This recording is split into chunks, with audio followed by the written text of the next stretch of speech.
One. Hello, everybody. This is Dr. Dan Cordalicchio. Welcome to the Suburban Wellness Group Podcast. I want to get right into this podcast because it is going to be interesting. We have Dr. Elyse Tursi with us, and we're going to be talking about viruses. Dr. Tursi, welcome to the podcast. How are you today?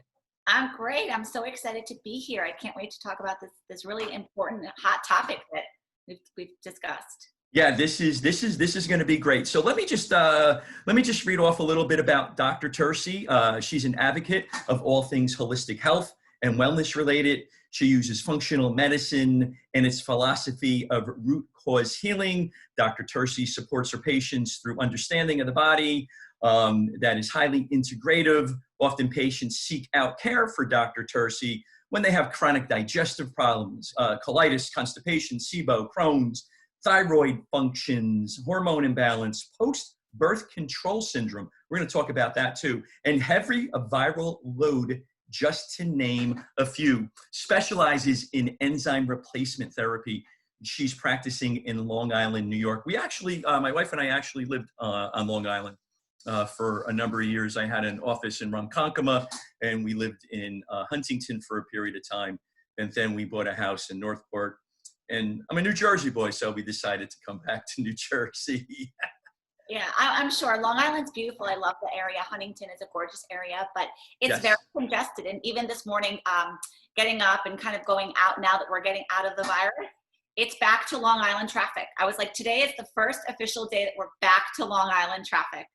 And for those of you who are not familiar with the tri-state area, the traffic is intense, to say the least. When we lived in, Dr. Tursi, when we lived in Northport, traveling 25A on a Saturday morning, it was interesting. That half mile that you had to ride sometimes would take an hour.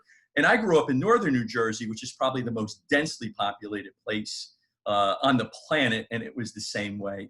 Wow. So let's get into the podcast. Let's talk about viral load. What does that mean?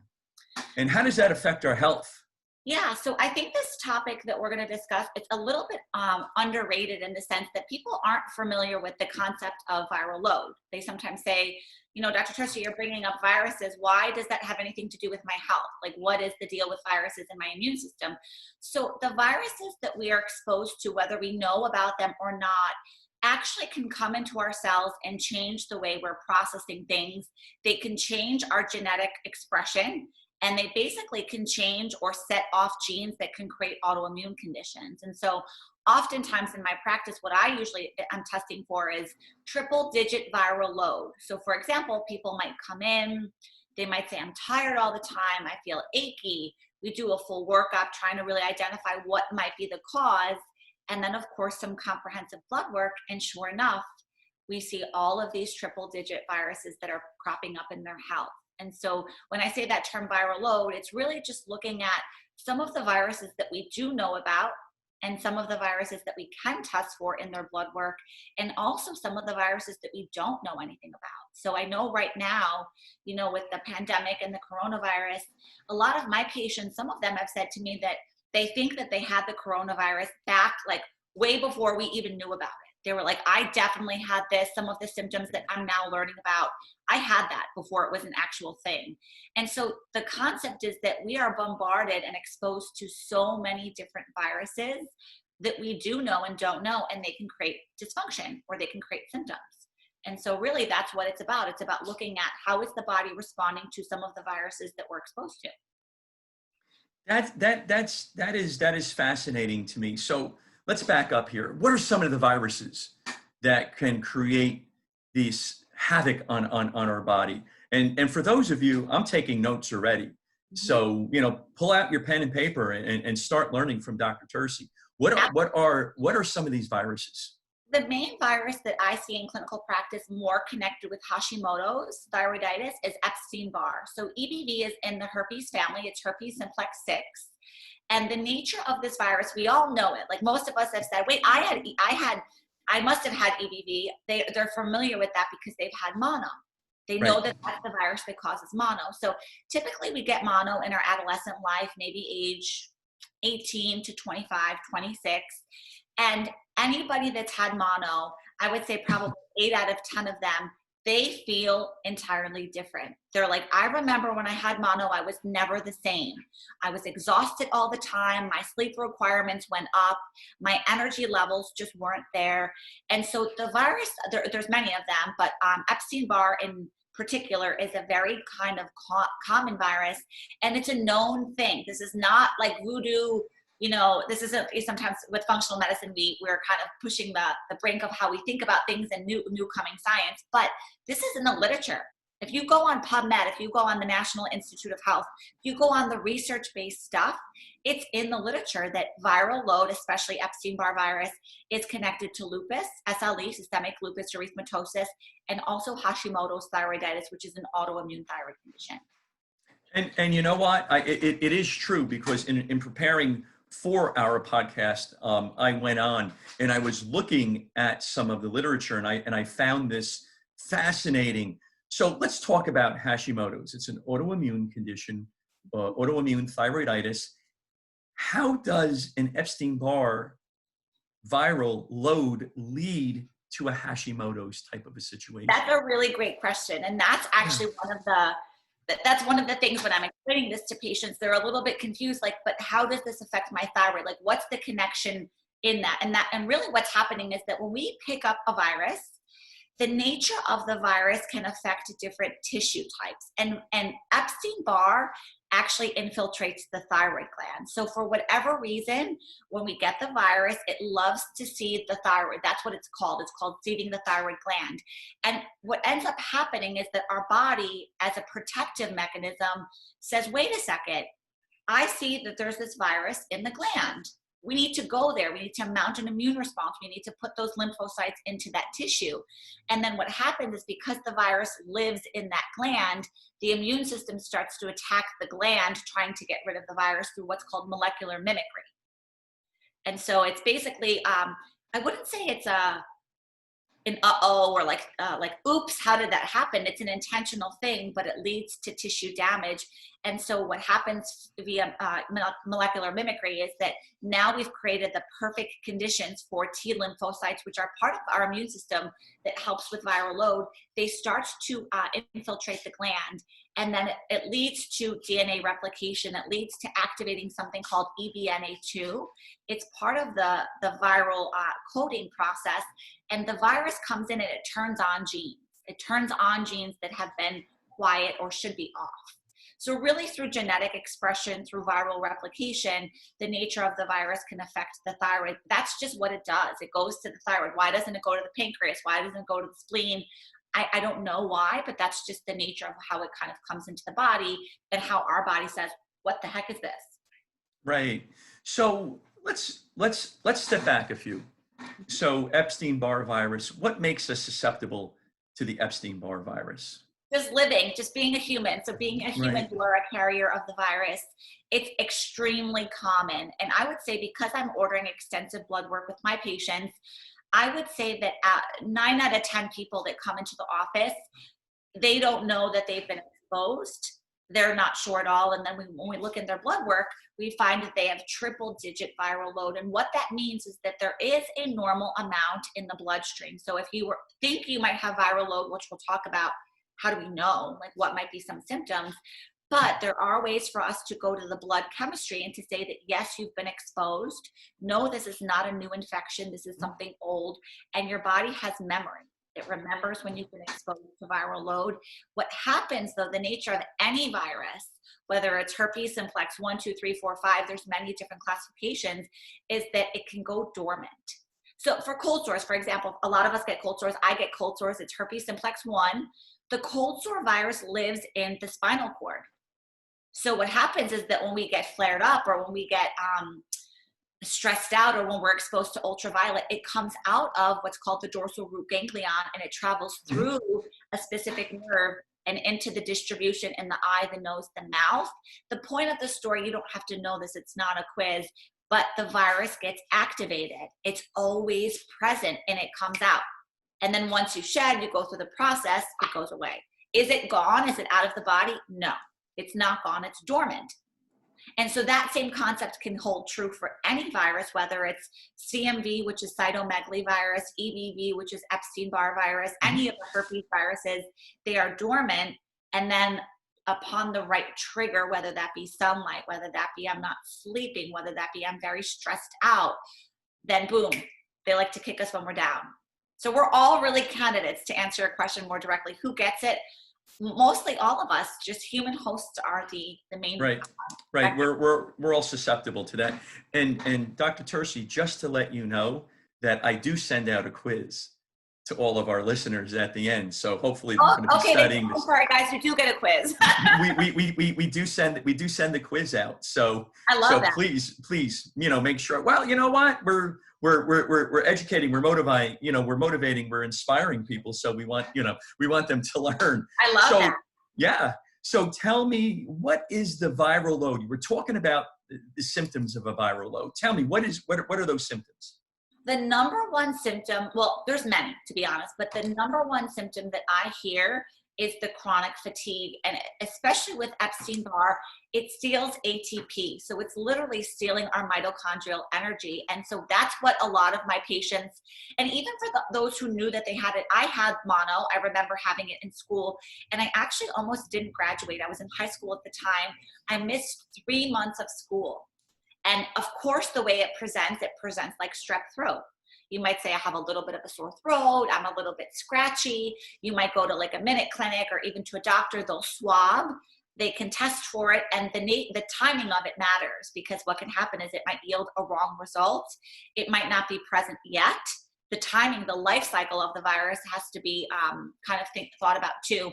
Typically, people will go in and get tested, and then it comes back as a false result. And then the doctor calls back and says, wait a second, come back in, let's do it again. So chronic fatigue is the number one thing that I see, that people are coming to me on their intake form saying, I'm exhausted, and no matter how much I'm sleeping, I'm not feeling recovered. I'm getting 9 hours of sleep. I'm getting 8 hours. I wake up and I'm exhausted.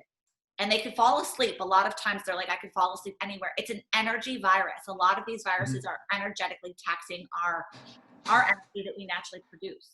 So of course, chronic fatigue, joint pain, a lot of joint pain. So joint pain is another big one, because the viruses are systemic. While yes, they like to go to specific tissue, they do move through the bloodstream. They travel through the bloodstream. They don't just stay in the region. They don't just stay in the thyroid. They're actually traveling through the body, and all of the immunoglobulins, in particular the IgGs, they're moving around. And so joint pain can happen. Sometimes night sweats. A lot of viruses, what can happen is the patients might be saying, I'm getting a lot of sweats. I'm having night sweats and I don't know why. They've ruled out some scary things. They maybe gone to their primary care and have, investigated what that is. Headaches is another common one. Headaches, joint pain, low energy level, sometimes too heart palpitations. That can happen as well with the nature of, especially Epstein Barr virus. I'm trying to think what are the more other common ones. And then of course, autoimmune conditions. Whenever I know that someone's coming to me and they say, I have Hashimoto's, I'm looking for viral load, and it's always there. 10 out of 10 times it's there. That is very interesting. I'm going to start looking for this in my own practice. I mean, that is fabulous information. Now, you're talking about blood work and IgG. What blood work do you order to determine what's going on? So typically, the way I've set up my scripts is I have an infection panel on my script. So I've got some basic stuff. I've got my celiac profile, tissue transglutaminase, IgAs. I have many profiles, vitamin and mineral profiles, the basic stuff, the B1, the B2, the B5, B6. And then I have an infection profile. And the infection profile, you can obviously order that and get that through any of the labs, whether that be through Quest Diagnostics, LabCorp. I don't know who you guys have in your area, but Quest is a pretty big lab, and we order panels. So typically, if it's an Epstein Barr profile, you can order an EBV panel, and you're going to get 4 different markers that will come back to you for you to identify where are we? Are we in the early stages? Are we in that kind of 2-week prodrome period? Are we in a recurrent reactivation place? Are we latent? Where are we with viral loads? So there are some really good blood testing. I'm not the kind of provider that I'm so sold on just because we don't see it in your blood work doesn't mean it's there. Oftentimes I care about symptoms. I care about getting, patients to feel better. Blood work, it's a tool, and it's a tool that we use to support healing, but it's alarming how you can start to see trends in people and you're like, but wait, this is so connected. This is so intimately correlated. And so that's really something that I kind of evolved through this. I always knew some of this stuff, like learning this in, functional medicine. But when I started to clinically practice about 5 years now, I've been doing this. I said, there's connection here. There's so much connection here that I'm just seeing, so frequently. And some of the symptomatology is just there. So blood work is a great place if someone's out there thinking I might have this. I haven't really found what I'm looking for through conventional medicine. I'm not feeling better with some of the recommendations. Where do I go? Get, connected with a functional medicine provider, go through some serious blood work, look at the viral loads, look at the infection titers. And of course, there's lots of remedies out there to support them. You're never going to get rid of them. But there again, it's like the cold sore example that, you can get activation of them and then you have the symptoms. Right. Yeah, it's important to look at symptoms. It's important to look at the blood work. We use Quest and LabCorp. And then there's another lab, Vibrant America, that is also very good that we use. They're actually in the process of getting into New York as we are talking right now. Now, I want to change directions. We're going to get into the treatment program a little bit later on. But one of the interesting aspects of this, and I was reading some studies, Epstein Barr and the measles virus, right, leads to multiple sclerosis, MS. And it's been found, and it's been in the brains of MS patients, EBV. Comment on that. I find that so interesting. I'm a functional neurologist, and this is opening up a whole new Pandora's box for me. So, what's the connection there? The connection there, and there are some studies about this, that there's some unknowns to that, of to how the pathophysiology develops or how the actual mechanisms are happening within the cells. But one thing that I have found in the literature and the research is that, remember, these viruses, although they do have affinity for specific tissue, they're systemic. If they're in the blood, they can go to anywhere, so anything that can come into the bloodstream, it's like poison. If I poisoned you, God forbid, you'd feel it instantaneously. And that poison doesn't just say, I'm going to locate myself into this person's elbow. That poison goes through the whole body because the circulatory system is pumping that blood everywhere. And the nature of the virus is it can go through the blood-brain barriers, and it can get into the, different areas of the brain and different areas of other tissue, not just thyroid, not just digestive tissue, not just musculoskeletal stuff, but really the nature of it is it can kind of do what it wants. And the genetics of that are also another thing that I know there's lots of research coming out about this, that the genetics they're trying to figure out, why is that happening? Like, what's happening in the genome of someone that's causing them to be activated or not activated to induce autoimmune conditions, whether that's multiple sclerosis, Hashimoto's, lupus, whatever it might be. So I think it's really just a general way to think about it. It's because the virus is systemic and it's in the bloodstream, it can go anywhere. Right. I find that fascinating, that a sequelae can be MS. And this is going back to what Dr. Tursi was saying, before, as functional medicine practitioners, we are looking for the root cause. It's called looking for the root cause, symptoms and blood work. And what is it, and what can we do to help somebody out by finding that root cause? Let's talk about type 1 diabetes. And I have different viruses now, all right? We discussed Epstein Barr, all right? Now we're looking at cytomegalovirus, mumps, rubella, some of the childhood maladies, coxsackievirus before type 1 diabetes. What's going on with that? I think it's a similar mechanism of action, although it might be unknown. It's just that there's the load, and it has affinity to cause tissue damage. And it's interesting. Hi, say hello. We got a cat here. That's okay. My 6-month-old cockapoo has been scratching on my door. If you didn't hear that, he wants to come in and say hello also. It's all good. Cat interruption. But so I think, to answer your question a little bit more directly, is that is true that some of these any autoimmune condition that you can think of. And now they're saying that, there's more of them coming. They're starting to say that when we look at these conditions, they're more of the autoimmune classification.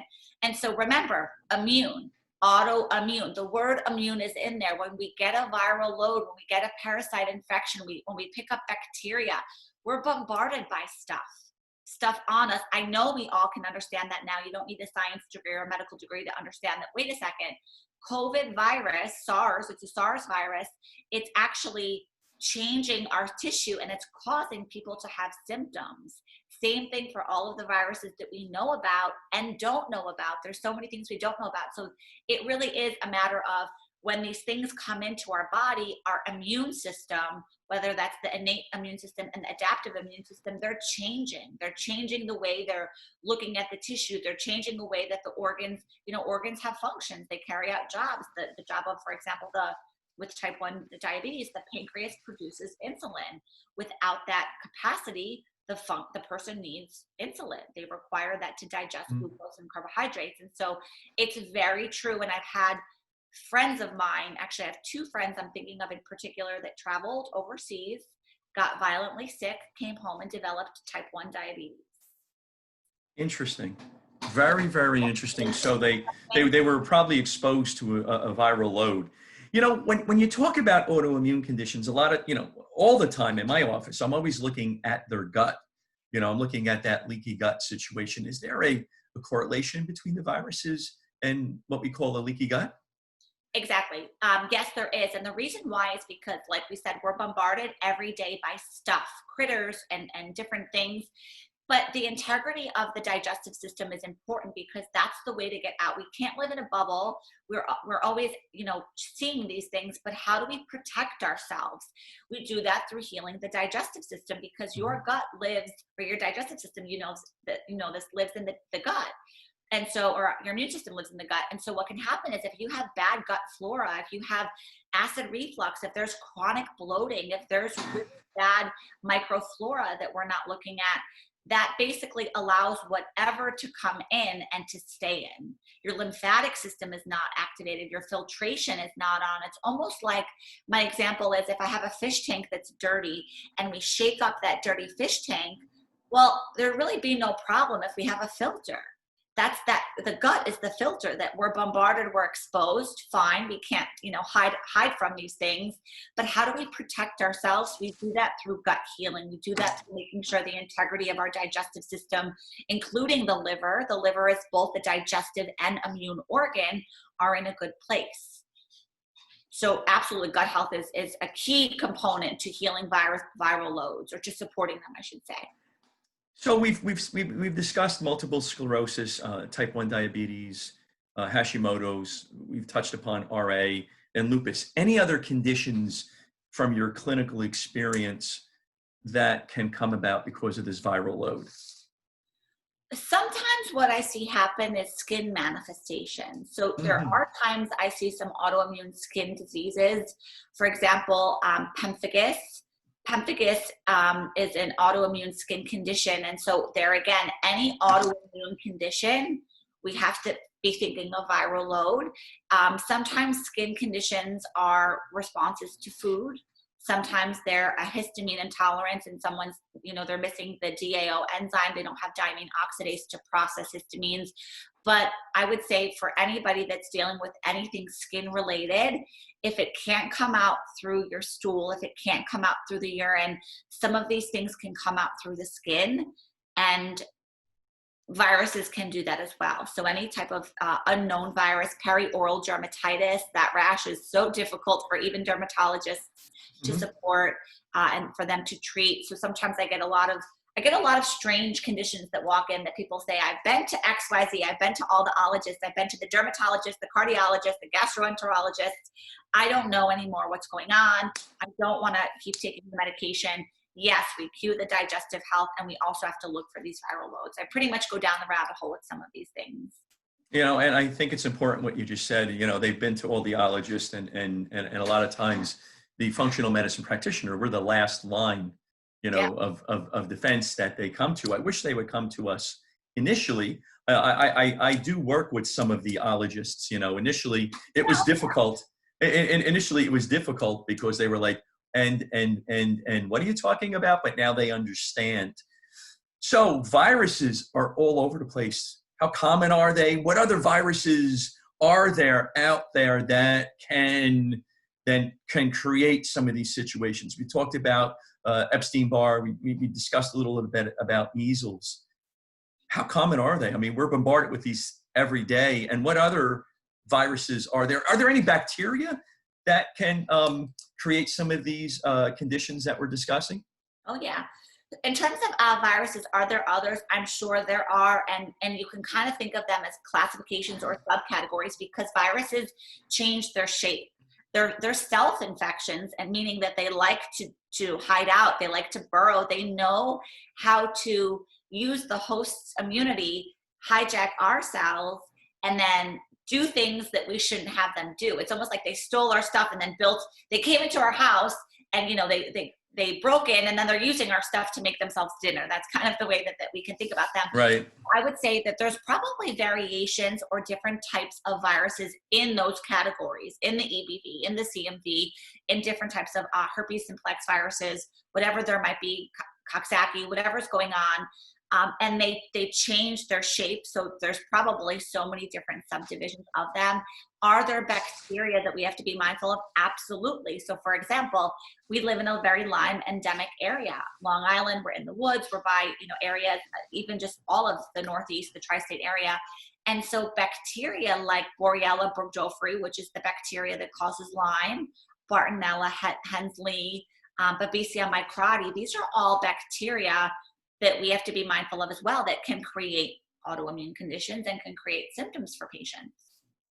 Right, and it's a good point because we're in a hyperendemic area here in Monmouth County where I live, and Lyme's disease is just so prevalent. So a lot of these viruses, they, you know, as we said, they lie dormant. How do we keep them dormant? What can we do to make sure that they don't become active? Yes, that's a great question. Everyone's like, okay, wait, I think I have this. Now what do I do for it? How do I be Right. So where do we go from here? Yeah, there are some really great natural antivirals. So often if I'm working with someone and I believe that they've been exposed to any type of virus, I'm a big proponent of Byron White formulas. Byron White has an entire line of really great formulas. They're only through professionals. You cannot get them as a consumer. You have to go through a provider. They're super powerful, and you could definitely throw someone into a herpes or a detox if you're not careful. So Byron White, I use those in practice. And really it's botanical medicine. It's herbs and it's tincture forms. They use things like, he uses things like thuya, gentian, melissa officinalis, hypericum. Basically, it's all herbal based, and there's so many. He has a formula made for the Epstein Barr virus. It's called AEBH6. AEBH6. H6 is because it's the herpes virus. EB, Epstein Barr. H is for the herpes family. So there are many things that we do to support the virus through some of the natural, we call them natural antivirals. They're not going to get rid of the virus. They're going to keep it dormant. They're going to keep the symptoms gone. You can never get rid of a virus once it's there. Also, like you mentioned, really supporting gut health and making sure that the integrity of the digestive system is there, because 90% of your ability to get rid of what you're bombarded with is coming from good gut health. What does that mean? How is my spleen? How is my liver functioning? Do I have a fatty liver? Do I have NAFTL? Am I burping? Am I belching all the time? Am I not processing? So really gut health is crucial. We can't hide out from these things, but supporting through good rest, through good recovery, lymphatic detoxification. So doing things like dry brushing. I love to do dry brushing. I love to sit in the infrared sauna. Tons of research around the infrared sauna and how you can use that to eradicate viruses in particular. And whenever I'm feeling down, I sit in the sauna for about 30 minutes, get a really nice, good sweat. The sweat allows that lymph, which is our waste, to come out. So we really want to be circulating that lymphatic fluid. There are techniques, obviously, as a chiropractor, chiropractic adjustments, really adjusting the nervous system and supporting the person to not be in a place of sympathetic dominance, which is when they're in that fight, flight, freeze mode. You cannot heal in that mode. So mindset work, especially with my patients, if they're coming into me and they're still stuck in that fight flight mode, they're not able to be parasympathetic, which is where healing occurs. And so are there techniques, acupuncture, moxibustion, lymphatic infrared saunas, exercise, movement moves the lymph. So there's so many different techniques. Of course, the antiviral herbs, enzymes. I'm a proponent of enzymes. I use them in my practice. Tell me, what enzymes would you use if somebody comes in with a viral load? Depends on the person. So in practice, there are about 150 different bottles that we use. It's a technique system. I'm certified in a special technique system through Loomis Institute. It's an enzyme replacement technique, and it depends on the person. So I have enzymes that are catered for all different organs, and there are enzymes that are made for the lymphatic system. So really, the way that I work with patients, it's based on symptoms, but there's a special examination if they're able to come to the office that I'm able to do with them based on palpation, which is, really trying to find inflammation in the body. And from that, we use enzymes. It's hard to say which kinds. Sometimes heavy dose protease. When I have a cold sore myself, I use an enzyme that's got like tons of protease in it, because protease digests proteins, and these viruses like to live in viral capsids. They're covered in proteins themselves. So protease can eat away at the capsids. That is very interesting. And I know that my partner is listening to this, Dr. Natasha Fuxina. She's an integrative internal medicine physician. And Dr. Fuxina, you are now not my primary care anymore. I'm going out to Long Island to see Dr. Tursi because that's just the way it's going to be. And she's like, she's getting mad at me right now. So, I have like 6 pages of notes. Let's go back to the gut, because I'm a big proponent of gut. What's your protocol for a leaky gut? What do you do in your office? So really looking at a metabolic reset, a digestive reset, and looking at what is it that they're eating? Step 1, what are you putting in? It is important. Step 2 is what's the integrity or the baseline of the patient? Where are they coming from? Do they not have a gallbladder? Are they missing part of their colon? Has that been resected? Really looking at like a full workup to say what's the integrity of their baseline? Where are they right now? And then what are they eating? What types of things? What's their quality of life? And then really it's through enzymes. I give therapeutic dosages of enzymes to support the repair. I'm not a big supplement person. I'm not against that at all, supplementation, but my philosophy and through clinical practice, you are not what you eat, you are what you absorb. And if you don't have the capacity or the integrity to absorb, we have to go there first. I totally agree with you. I teach at University of Bridgeport in the nutrition program, and a lot of the students come in, Dr. Tursi, and they think that nutrition is supplements. You can't out supplement a bad diet that's creating a low inflammatory process that can lead to a leaky gut. It doesn't make any difference how much vitamin D or whatever that you're taking.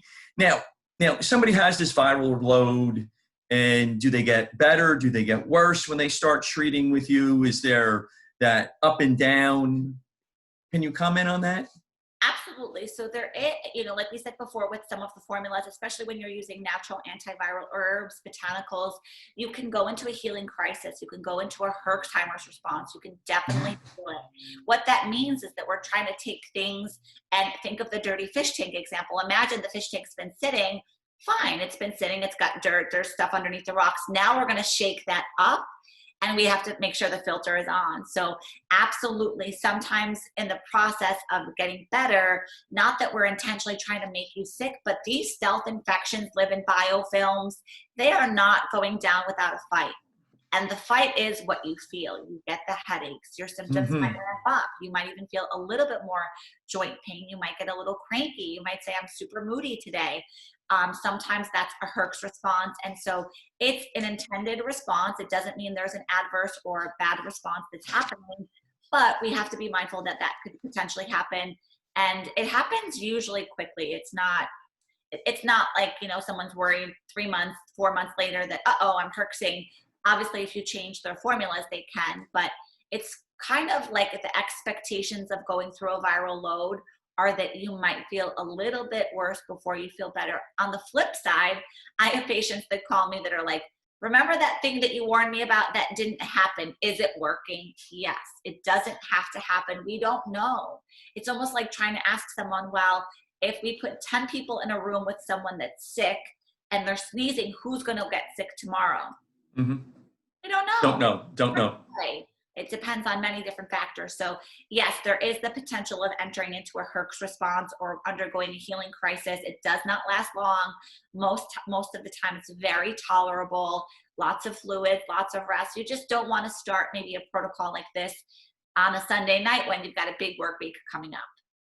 Right. Is that detox response that you're talking about? Yes. Yes. You know, because you've mentioned that several times. So what happens? You know what? I've just been recently diagnosed with thrombocytopenia. I have an autoimmune condition, and can I still help myself even though I'm compromised as an autoimmune, condition? Is it something that we can still work with? Because I think our listeners are saying, okay, you know what happens if I'm already been diagnosed with a RA or lupus, Hashimoto's? Can you still help somebody like that? Absolutely. There's never a place at which we just give up. There's never a point we just say, oh, we're going to just surrender. Like, I've got this thing.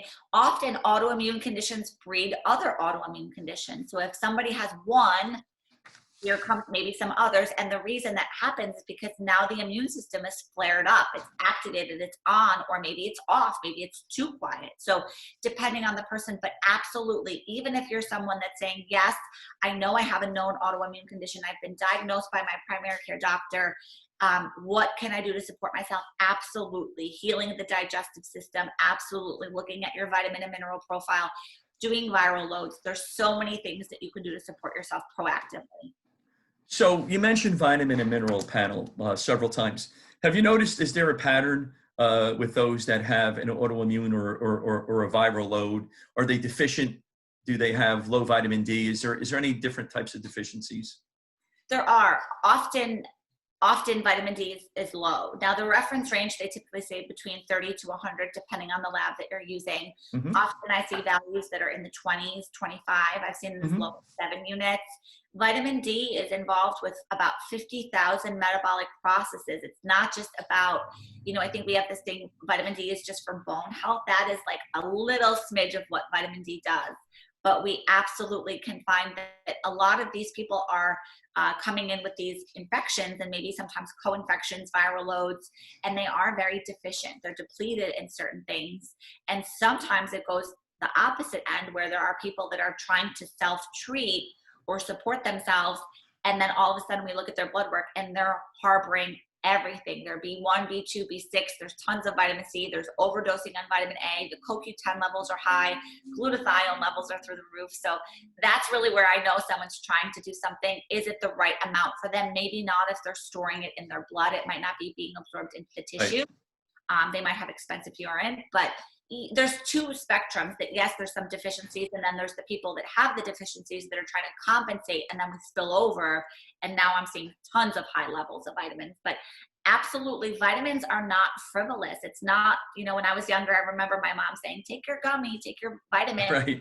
And we think that it's just something that little kids take, like they need their gummies. No, we definitely need to make sure, and through food, I'm not advocating go out and just take supplements. No. Know your why. Why are you taking this? Is it the right amount? Are they methylated? Sometimes people have genetic variants where they can't use specific vitamins.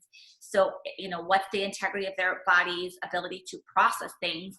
And absolutely, really making sure that they have enough stuff. But yeah, vitamin deficiencies are something that I do see. Vitamin D for everybody is low, regardless of if they're healthy without an autoimmune condition or they're not. It's usually low 10 out of 10 times. Yeah, you know what? I don't have many patients coming in and their vitamin D levels are within those normal limits, as we say. And I had 2 patients yesterday, and they were like, "Oh, Dr. Dan, I supplement with vitamin D, and my vitamin D levels are low." And I won't tell you where they're purchasing them from. However, New York State, I think it was about a decade ago, went into various went into various stores that sell vitamins. And, a lot of these are filler. It goes back to what you were saying before. You need quality products, and you want to come to us because we can dispense those nutraceuticals that are good, if you will. We know that there's vitamin D that's highly absorbable, maybe with K1, K2, which is very important. I want to spend a little time on COVID. Have you seen a lot of COVID patients over the last several months? You know what? I have not. And I've been testing in a lot of my patients in their blood work. I have not seen a single positive SARS-CoV IgG antibody in my office, and I'm looking for it.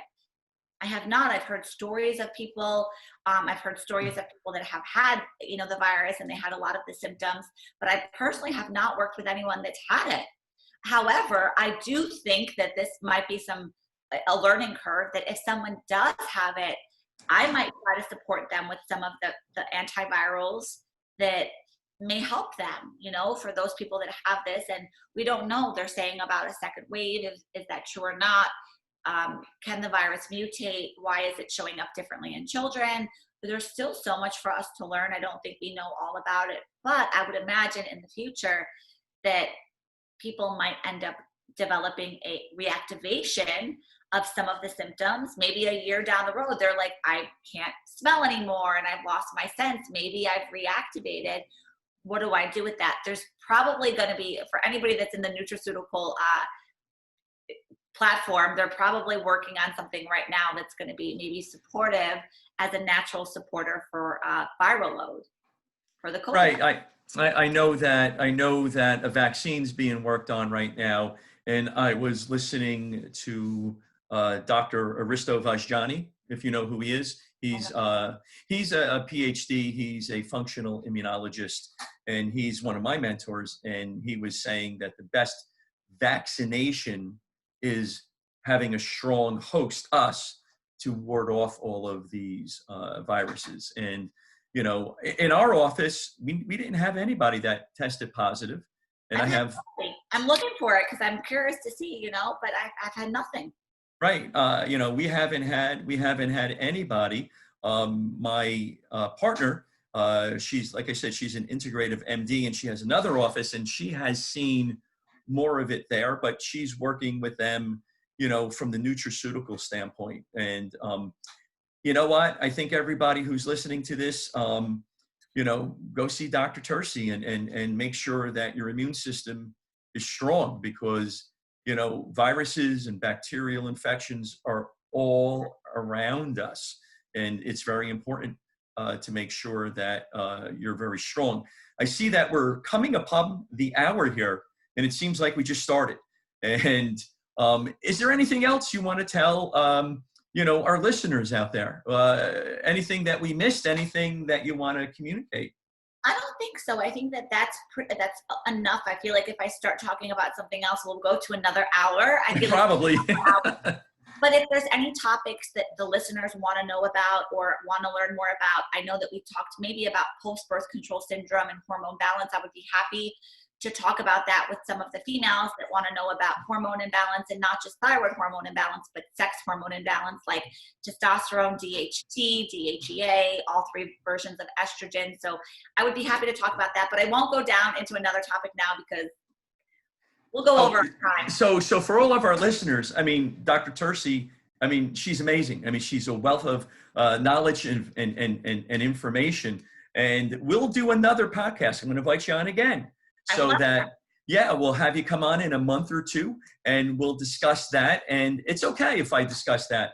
I have some OBGYN docs that have been on our podcast, and we discuss a lot of female issues. So they kind of laugh at me at the end, and they say, "Oh, you handled yourself pretty well doing that." Well, we're doctors, so we can discuss that, even though I'm a male. You might be male, but you have a wife, and you care about women. So by default, you of course.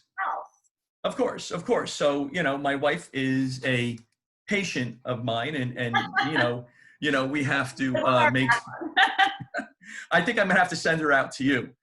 Actually, she just came back in from Long Island. She went to go see her family, so we could have had a consult and an exam at some point in time. Absolutely. We'll have to plan something in the future. I would be happy. Yeah, we'll have to do that.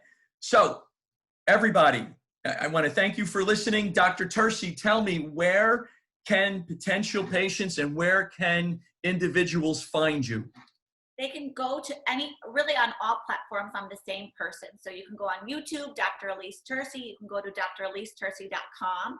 That's my website. You can go to Instagram, Dr. Elyse Tursi. I'm just myself on all platforms. That's great. So, I highly recommend Dr. Tursi. So, give her a call. Wealth of information, helping out people. It's been a privilege, honor and privilege to have you. I have 7-8 pages of notes. I've learned a ton myself, and Monday morning we're going to be adding some of the stuff that you've been talking about. So I'm excited about that. Thank you very much, Dr. Tursi, for being with us. Thank you so much, Dr. Dan, for having me. Yes. So everybody, thank you for listening, and follow Dr. Tursi. Give her a call and look for the next podcast for the Suburban Wellness Group. Thank you for listening.